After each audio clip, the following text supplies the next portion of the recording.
वासनाओं धारणाओं से कैसे मुक्त हो? यह प्रश्न उन सभी के लिए है जो बुरी आदतों से छुटकारा पाना चाहते हैं। तुम आदतों को छोड़ना चाहते हो क्योंकि वे तुम्हें कष्ट देती हैं, तुम्हें बांधती हैं। वासनाओं का स्वभाव है तुम्हें विचलित करना, तुम्हें बांधना, और जीवन का स्वभाव है मुक्त होने की चाह। जीवन मुक्त रहना चाहता है, पर जब यह मालूम नहीं कि कैसे मुक्त हो, तब आत्मा जन्म जन्मांतरों तक मुक्ति की चाह में भटकती रहती है। आदतों से छुटकारा पाने का उपाय है संकल्प या संयम। सभी में कुछ संयम, पेशेंस होता ही है।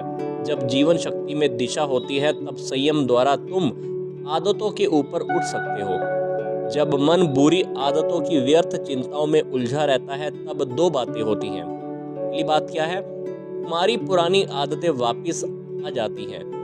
तुम उससे निरुत्साहित मतलब डीमोटिवेट हो जाते हो। तुम खुद को दोषी ठहराते हो और सोचते हो कि तुम्हारा कोई विकास नहीं हुआ, तुम्हारा कोई डेवलपमेंट हुआ ही नहीं।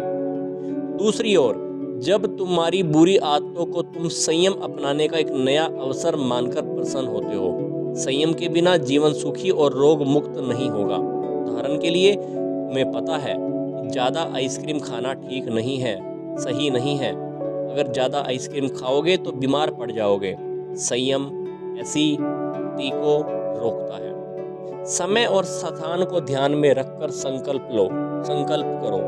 संकल्प भी कैसा होना चाहिए? समयबद्ध होना चाहिए। उदाहरण के लिए, किसी को सिगरेट पीने की आदत है, वह कहता है मैं सिगरेट पीना छोड़ दूंगा, वह सफल नहीं होता। ऐसे लोग एक निर्धारित समय जैसे 3 महीने या कह लीजिए कि 90-100 दिन के लिए संकल्प ले सकते हैं।